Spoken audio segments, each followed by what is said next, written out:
That intro almost made me cry, which I can't do in front of all of you. So thank you very much. It's also funny in a really nice way to hear about Sonora so intimately, because as I was telling Mark on my drive up here this morning, not while I was driving, sorry, of course, I had to look through Sonora to remember what I had written there because it had been 10 years or so since I wrote the book. And you know, so much of it still resonates, but obviously it was a different person who wrote that book. So it's an interesting thing to return to it and hear about it. Anyway, thank you all so much for being here. It's so nice to be in Albany. I've never been to Albany. Previous associations with Albany, as I was laughing about earlier, all have to do with my taxes. And now I see that it's quite beautiful. And so now I have a much more positive association of Albany going forward. As Mark mentioned, I'm just going to read very briefly from my forthcoming novel, Paradiso 17. It is inspired by the life of my late father. The section I'll read is toward the beginning. It's not the very beginning. Occurs sort of right in the middle of the Nakba, and the family is being forced to leave their home. Okay, and it's in close third, but the character is 5 years old, so this is sort of a child's perspective of what's happening. So I'll just read very briefly. All down the mountain that belonged to generations of their family and extended family for centuries, they heard men banging on doors. The house on the corner, the Isas, and on the one just beside theirs, the Hamads, and who could do anything but run madly for a blanket, a few pieces of bread before they were pushed out of the door and into the yard. Sufyan looked at his mother, Firas, in her arms still attached to her breast. Her hijab had fallen, and there she stood in her own courtyard for the last time, cursing at the soldiers in Arabic. Where was his father? Sufyan almost believed he could loosen himself from the soldier's grip if he just wiggled around enough, but all that earned him was the butt of a rifle shoved into his back. Now Sufyan was on the ground and his mother was crying louder. He had never seen these people. They were screaming in their language, saying his father's name over and over again, asking where he was in Arabic. And when Sufyan's mother shook her head, the soldier spit in her face. Yalla, yalla, the men shouted in their accent, and now they were moving them out of the courtyard toward where? Somehow Sufyan was in the road. They were all in the road, the entire family looking back at their house, at its blue door. It had happened so fast, he would never remember how he was inside, then outside. There was so little time, or Sufyan didn't understand time. It was late in the afternoon, the sun splashed gold against the dim hills, and this was it, his house was already behind him. Ween Baba, all the children demanded to know, and Sufyan yelled at them. Sufyan had never heard his mother so shrill. He almost understood death, and what he believed was that his father must be dead. But now they were moving, there was no time to think about it. Sufyan holding the hands of his brother and sister, Firas wrapped in a blanket around his mother's chest. There was a donkey, and on it they had tied one piece of luggage and towels for Sufyan because she still bled, a Quran, and in its pages, a few bracelets of 24-karat gold, one ring, the one Sufyan always said would be the one he would give to his future wife. What about the kitty? Sufyan finally summoned the courage to ask his mother. That cat will survive without us a few days, she said. Like so many others, she believed they would return. In the east, the dusk had already fallen, and the clouds were like songs wrapping themselves around the hills of the city, his city, the one he would never see again. Safad. Now he would only dream of it, and even his daughter would dream of it, and in their dreams it would shimmer like the new Jerusalem, made of glass, shining internally by an orb of its own.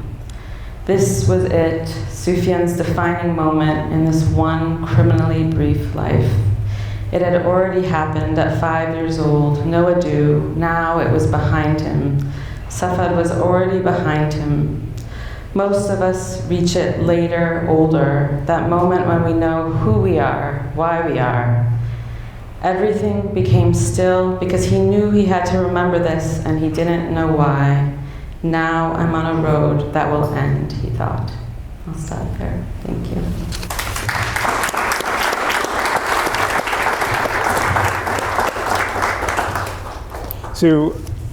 So I'm going to ask some questions, and then I'm going to invite all of you to ask questions. I hear you. Oh, okay. How about now? Is that good? Okay. So I will be asking some questions, and then I will turn it over to all of you. So it's nice to have you here again. Yes. Thank you. I'm interested in the challenges of writing a novel inspired by your father's life. Is a novel enough to contain your father? Did you ever feel that there was a risk of simplifying him or caricaturing him? And should we not think of the character as a representation of him, but more as a creature of your own imagination that is a tribute to him? Certainly. I think it is very much a tribute to him. There's also quite a bit of me in it, and me speaking through a character that resembles him. And there's things that I feel like he had wanted to say and never got the chance to, for a variety of reasons. You know, some political and some just because he got sick. So in many ways, I also feel that I was listening to him. I'm a very spiritual person, though not a very religious one, which somehow appears on my Wikipedia page. I don't talk about it that much, but I do feel, you know, I wrote it all basically in the direct aftermath of his passing. It was the way that I sort of dealt with my grief. Not that grief ever ends, but that sort of most intense period of my grief. And yeah, in some ways I feel I wrote it late at night after my kids were asleep. And that was a time that my father and I used to speak a lot because we were both night owls. And so I feel like I was listening and writing. But certainly I could not contain him. I mean, no life can be contained inside of a book. The best we can do is, yeah, pay tribute, to use your words. Your father is, can you, yeah, I think you can hear me. Your father, oh, this is going out. I'm going to shout, if that's okay. You want to just switch off? That one's working. I could do that too. Yeah. Okay, thank you. Your father is the inspiration for a major character in Sonora, which came out in 2017. Did he read Sonora? And what did he think of your depiction of him, if so? Yeah, this makes me laugh because I think he never finished Sonora, and I think he was like not thrilled about some of it. It's also not that character, though, again, inspired by him, but much less so than the character in my forthcoming, because in many ways that character is sort of in Sonora as an amalgam of my father, his brothers,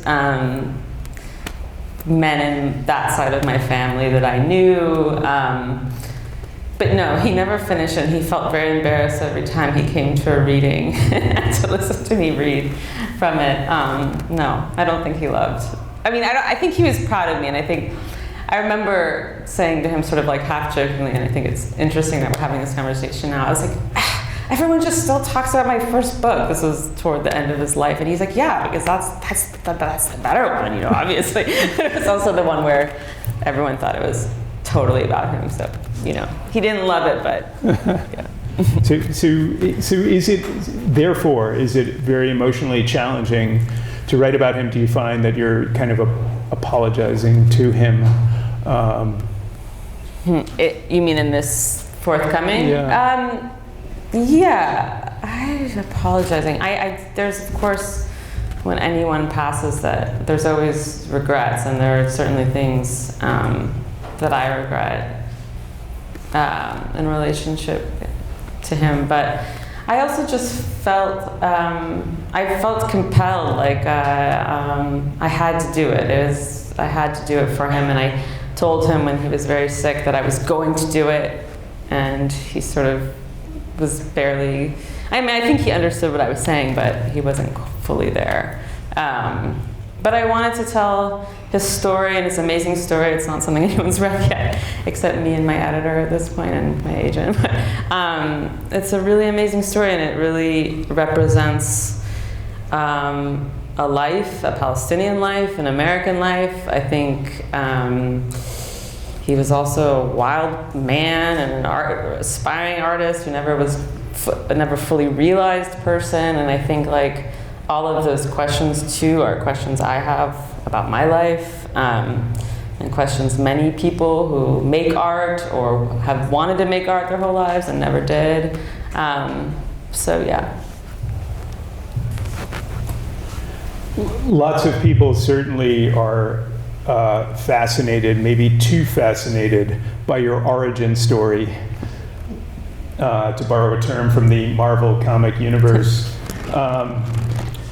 Do you ever feel that folks view you as some kind of impossible mythical being, both Jewish and Palestinian, or as the answer to some kind of theoretical question? And does that sometimes negate your own individuality? Yeah, I mean, you can probably sense this tension in Sonora, which is there's a way in which it's more of the expectation of the identity. And it's important to note that my mother is Jewish American. I don't have family in Israel. I don't have, so I don't have a particular relationship to that state, aside from that it calls itself a Jewish state. So, I think it's, but nevertheless, I am half, my mother's Jewish, my father was a Palestinian Muslim, and I think there is an expectation when I'm, on the occasion of meeting new people, to sort of provide some sort of answer that certainly I don't know that I will please them with the answers or what I believe. I feel like I'm expected to say something that I usually don't, and I think that's a tricky thing. I also think that I am an individual. I'm very artistically inclined. I'm not the most politically articulate person, which is why I chose to sort of I think to use your words, use literature, because I do believe in its technology, right? This technology for empathy versus, another career path that might have put me more to speak to this identity in a different way. And I chose the novel as my form. Can you hear? Yes, okay. Could your mother inspire a character that could fill a novel? And I just wanted to mention to all of you that we were happy to discover that her mom just followed us on Instagram. Yeah. Hey, Mom. Are you watching right now? Yeah, I mean, of course. I don't want to talk too much about that. Yeah. I just generally, I will say that I did write, in Sonora there is two characters that are sort of have loose contours similar to my parents. Even Ahlam is similar to me, but also very different than me. She's a dancer. I guess I was lost too, certainly, but maybe she's a little bit more lost, right? So I have written about her, but what I will say in the experience of writing my third novel is that I don't know that I could tell the truth, or while my father was here. I don't believe that, I still believe he is here, but not in the way that we are here materially. And I think it is very difficult to write about family, knowing that they will read and respond to everything that you've written. Now there is a character, of course, inspired by my mother in the third book, and she had read basically all of my early drafts of Sonora, all of my early drafts of The Stars Are Not Yet Bells, and this forthcoming novel, I had like nobody read it except me. And I wrote it very late at night, and I didn't know what it was, and I didn't allow my mom to read any of it until I had a contract, because I just knew it was going to be difficult, and we had very difficult conversations, and I just didn't want her to, I wanted it to be what it was. So, reading Sonora, it seemed to me that you are very sensitive to the radical individuality of your characters. In Sonora, there's a passage about the uniqueness of every person's smell, which you say is like every person's face. Alam is a goth girl, but she's not a type. She's too wonderfully her own self. The father character has experienced displacement and statelessness as a Palestinian, but he's too rich and complicated to be an emblem of the Palestinian experience. No one is a symbol of anything. They are universes unto themselves. Can you talk about that?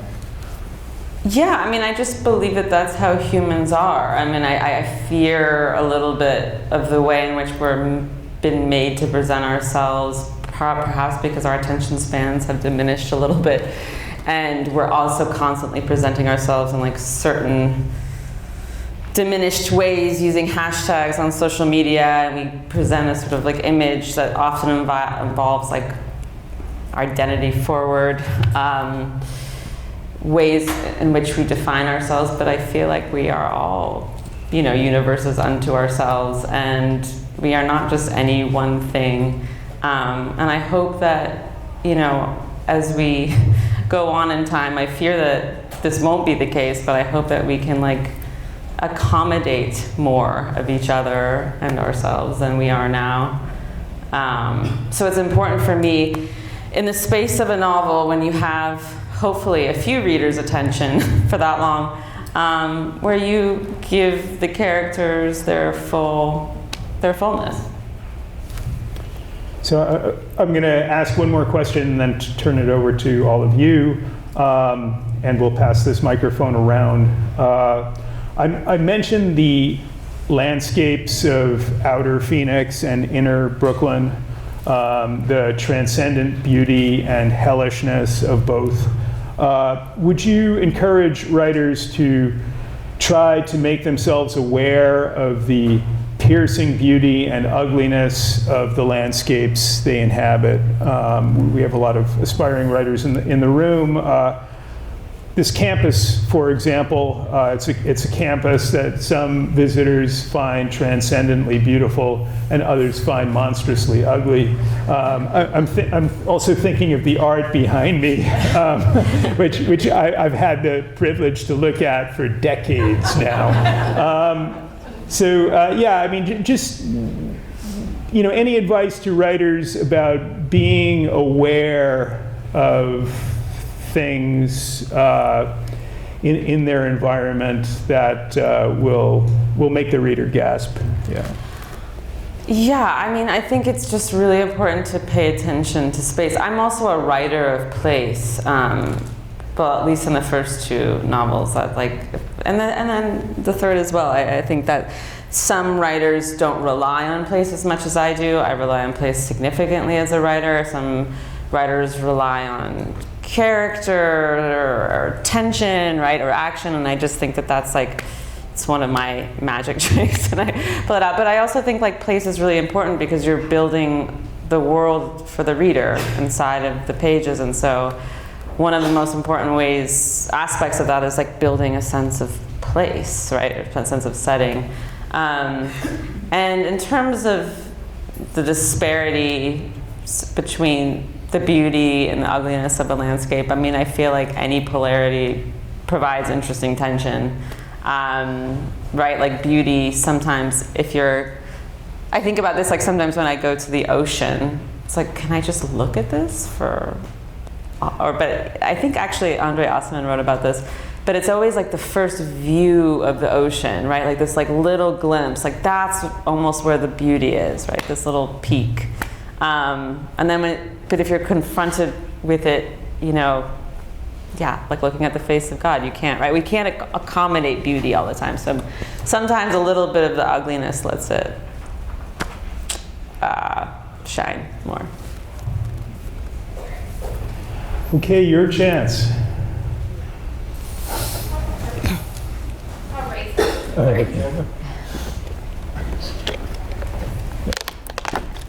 You raise your hands. Yeah. Okay. Hi. It's okay to ask about the Stars and Red Bell? Yes. Yeah. Many of the students have yet to get their copies. Can you hear me? Oh yeah. I wanted Sorry. to ask about Elle Bell, Elle Cumberland, Elle Rainier as a narrator. She seems to be in such a different place in life than you. Where does she come from? She's amazing. Oh, thank you. Yeah, I rarely get to talk about this book, and I also had to look through it again in the car and be like, what did I write? So my grandmother, my maternal grandmother, had Alzheimer's, and so this character is somewhat inspired by her. I think I was really interested in writing about sort of this, like the slippage of time that she experiences, where the past sort of comes back and recurs and becomes more vibrant than her present. I was also interested in writing about vision, right? Because she is very sick, but actually at the same time, like as she gets sicker, she begins to see into this other sort of realm that nobody else can see. And sort of like Sonora, the narrator in Sonora also has these visions, to kind of return to Mark's question about the Jewish-Palestinian thing. Like she has this vision, she has this ability to see in the way that other people can't see, but she can't do anything about it, right? It doesn't change anything. The world is still effed. You know, it's still an effed world. But I think with Elle, it was like I was interested in like sort of traveling into a completely different character, different age, inspired by my grandmother. I was really interested in place too, again, like this sort of ocean, beautiful landscape. Actually, there's not much ugliness in that landscape. It's mostly beauty, but what she's suffering is very ugly. And finally, it was my interest in writing an unreliable first-person narrator and the trick of like how to see around her into what the truth is, and like, you know, her truth becomes increasingly suspect and also beautiful in its irreality. But her story is certainly not the truth, right? In a material sense. So that was part of my interest. Is there another hand raised?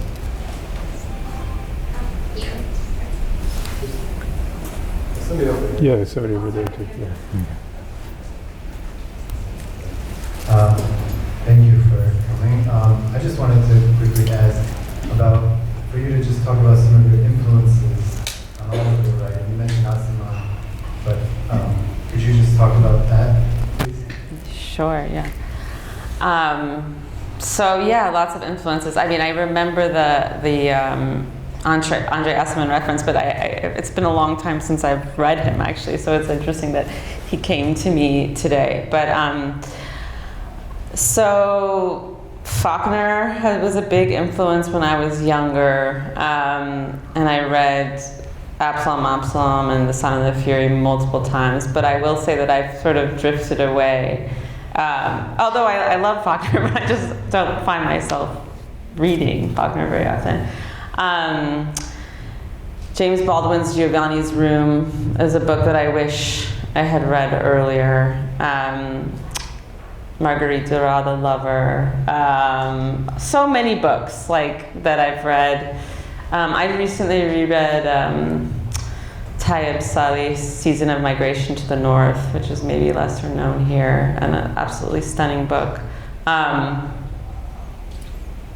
was having a conversation with actually my high school English teacher, who I exchanged letters with, and she wrote to me sort of embarrassingly that she still like references Gatsby, and I was like, why are you embarrassed? Like Gatsby? Yeah, Fitzgerald. I mean, one of the best books ever written. But yeah, I don't know. And then like poets like Mahmoud Darwish was a big influence. Where was the other?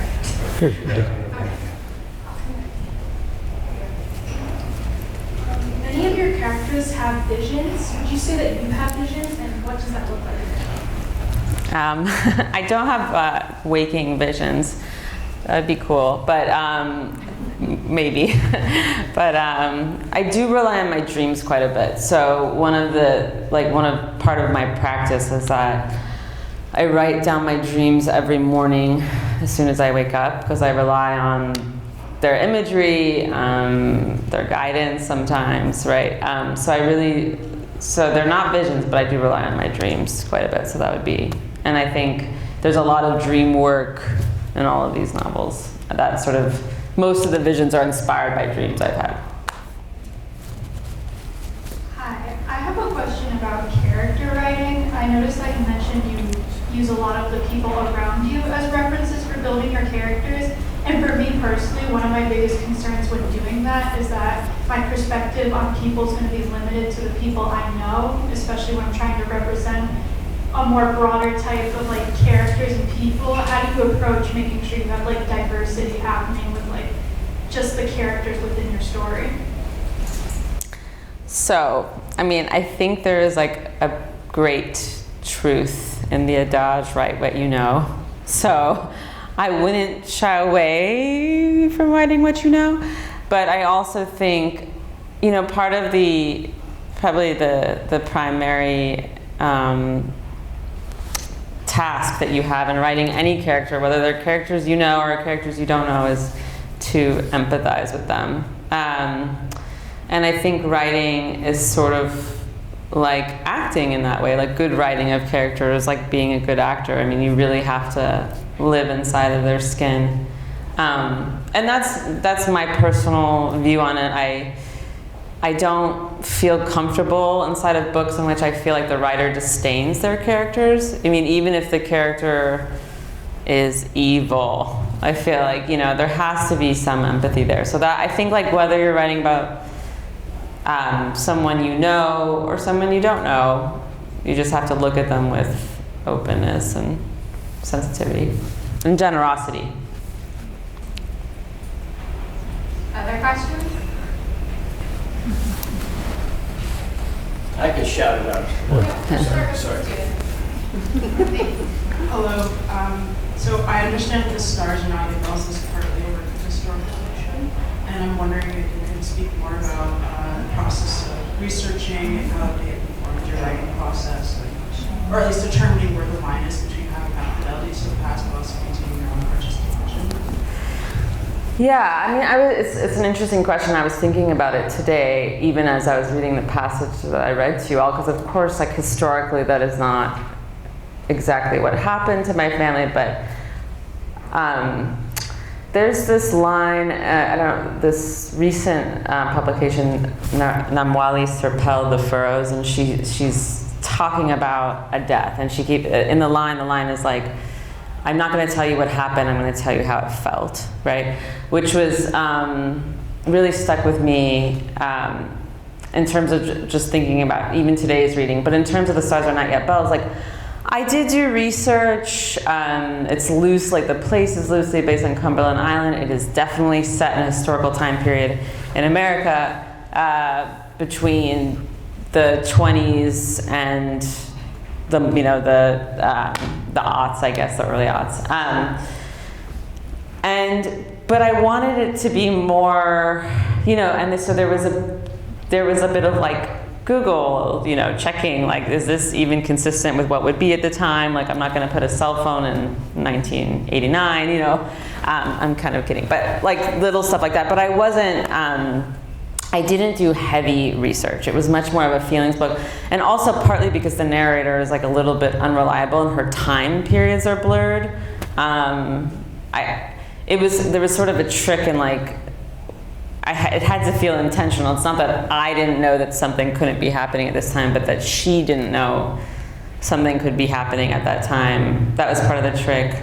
But I also had to do research about Alzheimer's and like what happens to the brain and what it looks like. Like I've been around it, but also just sort of medically, like, you know, there are times of day that are worse. And also like what was being, she is a character who's being psychologically and then psychiatrically treated her whole life. So that was actually one major, to answer your question, like one major area of historical research where I was like, how did we shift, like how did the industry shift from electroshock to pharmaceuticals to, you know, so that was definitely something that I wanted to get right, because it's like one of the themes that affects the character. A very practical question. My students and writers often say, I really want to write a book, I just can't find time, I can't find time. You teach at 2 different colleges, you have children 2 and 4. How did you make time, and what recommendations do you give yourself? Word limits you try to hit every night or something? I mean, everyone's pressed for time, but how did you carve out time to write this forthcoming book? Yeah, so first I want to say, because your students are 18 or so, I want to say they should be easy on themselves and just enjoy their life and their youth and their college. But, because I don't think I was writing regularly in college. But it is important eventually, you know, to have a sort of practice that you're committed to. And even if that's that you write your dreams every morning and that one day you might put them together and try to make a story out of it. Or you take an afternoon on the weekends and you try to write 250 to 500 words. I mean, you know, you have to find your own way. Now, personally for me, my practice had to shift.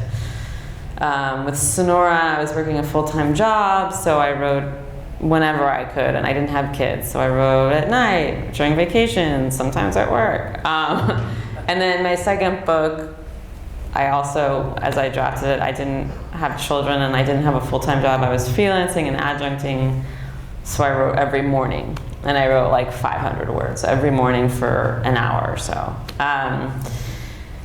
Third book, kids, job. It's hard. I wrote every night without fail until I had a draft from 10 to 11:30 p.m. And I'm a night person, you know, so that was okay, but most people are, not most people, but for morning people that probably wouldn't work, but that's how I did it. Other questions? Yeah, I just wanted to ask. Okay. Yeah, I just wanted to jump in and ask one more question. So, do people? I mean, and you've already touched on this, but I'm sure that people are just hungry to know. Have you been forced into the role of a kind of interlocutor between communities, you know, during this, you know, soul-rending time in the Middle East? Have you been forced into a role of an explainer, of someone who can, you know, of being a kind of hope to bring communities together, of kind of trying to promote, you know, mutual understanding? It's an unfair question, but I think that, you know, this just must happen to you. So I've stayed pretty quiet. I've been so horrified that it's been very difficult for me to speak. I haven't really been forced into that role. And maybe it's because I've sort of stayed in the background or semi-horrified on social media, and I don't feel like it's not my time or my place to speak right now. We need to pay attention to what's happening in Gaza, and it's for them to speak, and for us to look and bear witness.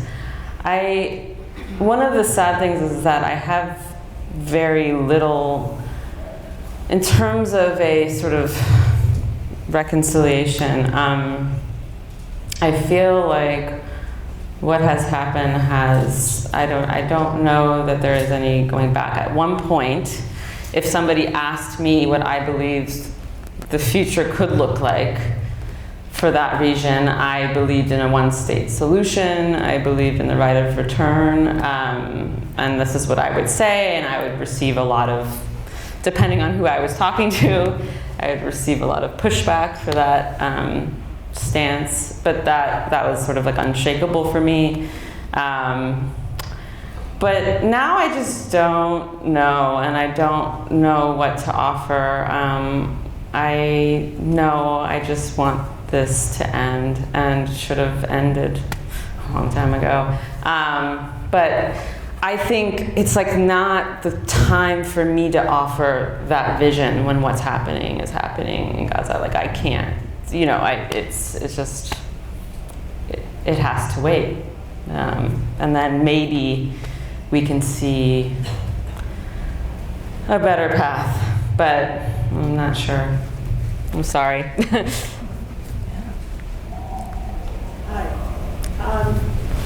When listening to you, I hear a lot about the unconscious mind and the history of the unconscious, Faulkner, the dream work, Freud, electroshock, and I'm wondering what kind of place the unconscious mind has in your fiction, and whether that is represented in terms of the psychology of the cultures, of both cultures. Yeah, so I'm very interested in this realm, maybe because it's more open and more possible, and it's not so binary and bifurcated. So it's like maybe no surprise that I rely on a spiritual space in my fiction, and it's like what I'm committed to. Like it's my nation, you know, because, yeah. Other questions from the audience? Otherwise, Mark can ask a few more.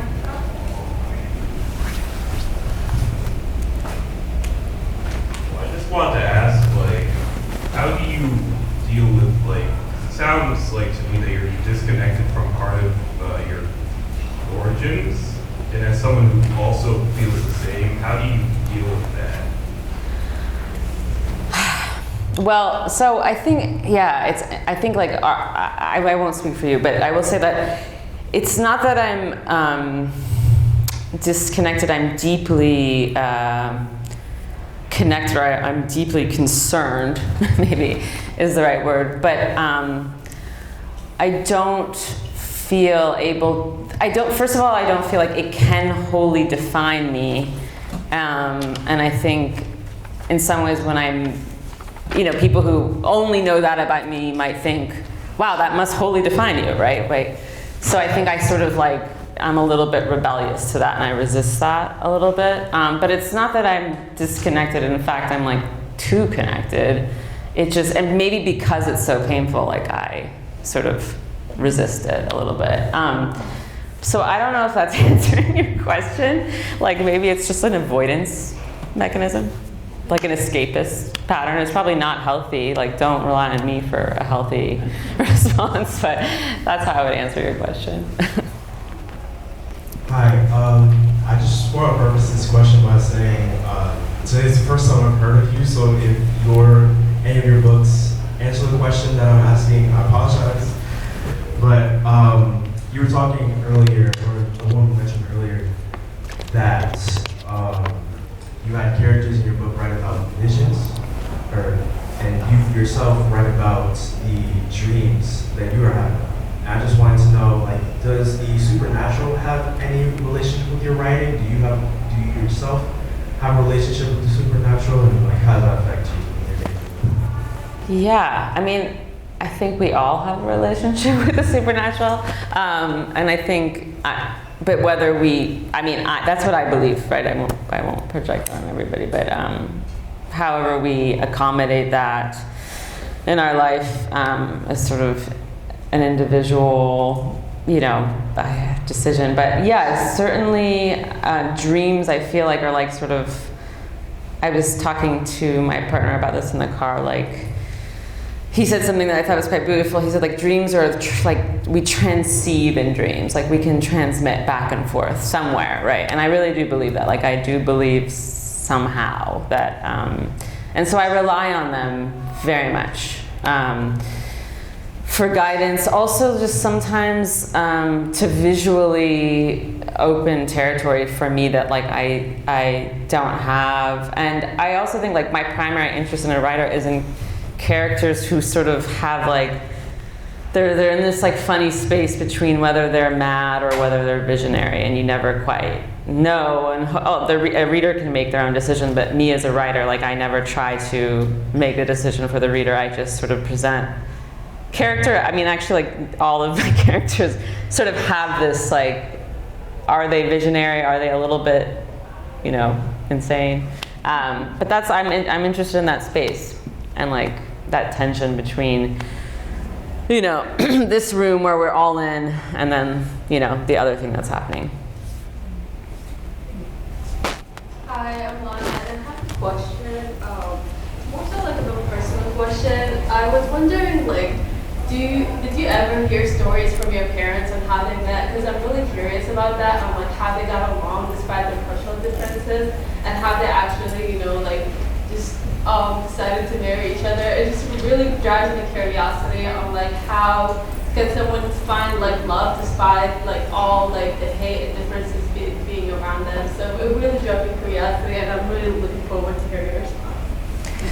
Thanks. Yeah, so I just want to say that, like, my mom and I have talked about this, and my father passed in October 2022, so he has not been here for this. So we've talked, like, would their marriage survive this? And my mom has been like, I think, but, you know, it's been very difficult. But they met in New York City at a bar, and I think, like, as far as her version of the story, which I've heard more often recently, over and over again, is that, like, they didn't really think about it at first. I mean, they sort of were like, yeah, oh yeah, this is kind of a thing, but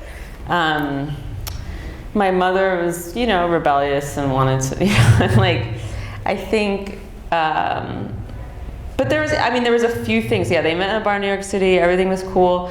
I also think, like, my father would always be like, because in Safed, where they were from, there was always Jewish people living in Safed. It's like, it wasn't, for his parents, it wasn't like, it was more, you know, like, I think at the wedding, my father requested that Hebrew wasn't read, because that had, like, connotations with Israel and the state of Israel. But, like, I think there was this idea that, like, it was okay, like, Jews and, you know, we were always together, like, and I say that, like, a little, you know, obviously there was tension, but I think that was, like, the sort of, like, platonic ideal they presented. But there was tension, and like, definitely during, like, when things got bad, there was tension, because my father was very upset, and I don't know how things would have gone in the last year. Now we're talking about a year, almost a year, yeah. But they were married for 40 years. They were married till the end. For 40 years. For 40 years, yeah. Yep. Any other questions? That's the end of the story. Yeah.